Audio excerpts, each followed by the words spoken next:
prophecy of Yeshua Megiddo. The battle with Joshua in Megiddo is a foreshadow of the end times return of Christ, where he fights against the kings of the world.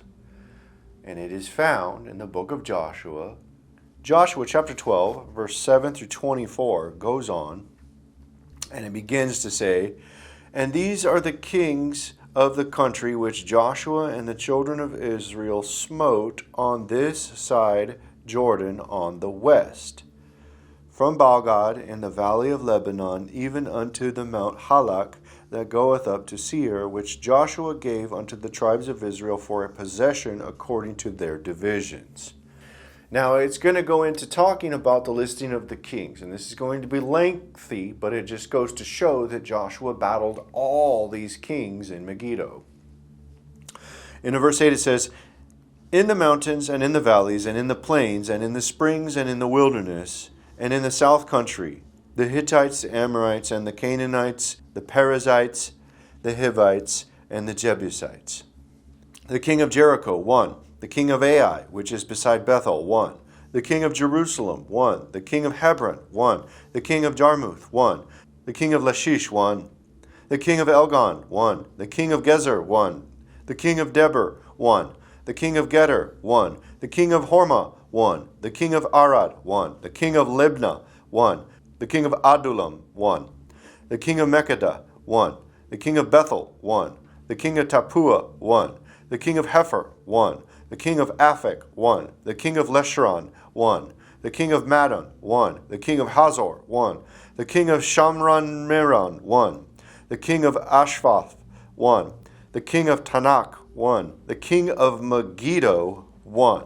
The king of Kadesh, 1. The king of Jokneam of Carmel, 1. The king of Dor, in the coast of Dor, 1. The king of the nations of Gilgal, 1. The king of Tirzah, 1. All the kings 30-1.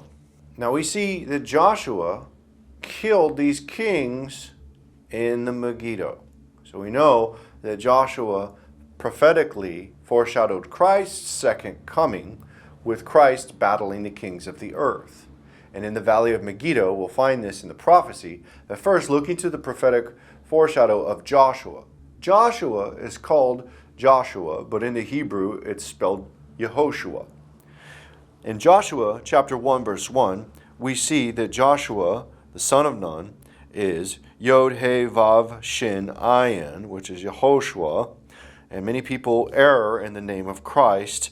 When Yehoshua is used in the Greek, it's denoting the short form of Joshua. And we'll see that quickly when we go into Nehemiah.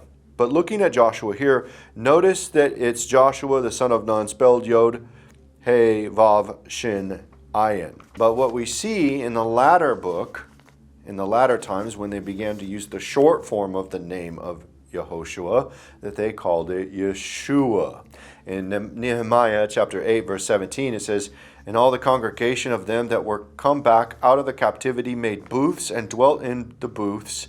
And since the days of Joshua the son of Nun, unto that day had not the children of Israel done so, and there was very great gladness." And after the captivity of Babylon, we notice that they start to use the name Yeshua, and so they don't use the name of the Lord in vain, trying to protect that, and they use the name Yeshua right here, and that is the short form.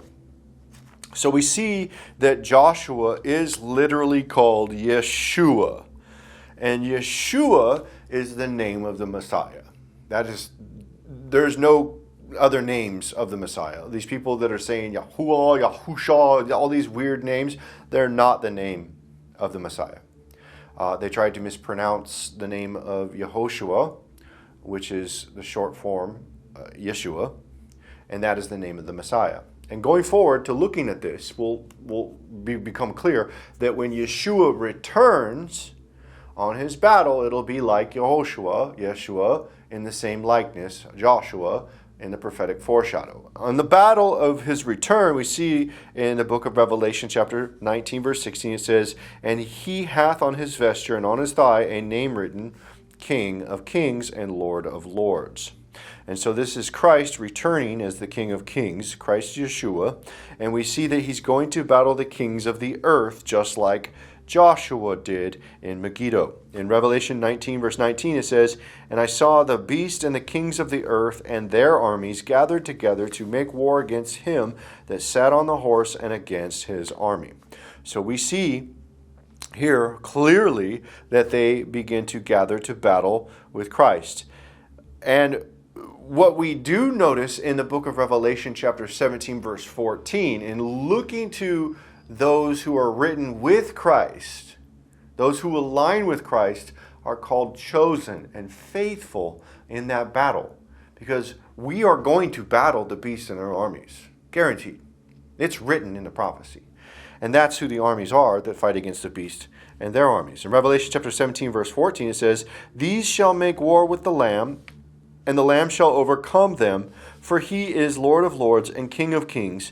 And they that are with him are called and chosen and faithful." And this is where we see the chosen and the faithful. Now, the beast and all the kings of their armies and the kings of the world, in the likeness of Joshua in the battle of Megiddo before, all those kings numbered by one, are going to be the same likeness in the end as all the nations are gathered to battle against Christ. They're brought to the valley of Megiddo. In Revelation chapter 16, verse 13 and 14, it says, And I saw three unclean spirits like frogs come out of the mouth of the dragon, out of the mouth of the beast, and out of the mouth of the false prophet. For they are the spirits of devils working miracles, which go forth unto the kings of the earth and of the whole world to gather them to the battle of that great day of God Almighty. And where are they gathering to battle? Where are they trying to fight against Christ? It's in the valley of Megiddo. And further in the chapter we see Revelation 16:16. It says, "And he gathered them into a place called in the Hebrew tongue Har Megiddon," which means the valley of Megiddo. So yes, the kings of the world, the kings of the earth, just like the days of Joshua, the days of Yeshua, they are going to gather and battle in the valley of Megiddo, and they're going to lose. Christ, Yeshua, and his armies, we are going to fight the kings of the world, and we are going to subdue the nations. This is written. It's the fulfillment of what was written during the time of Joshua, which is a prophetic foreshadow of the end. And this is the prophecy of Yeshua Megiddo.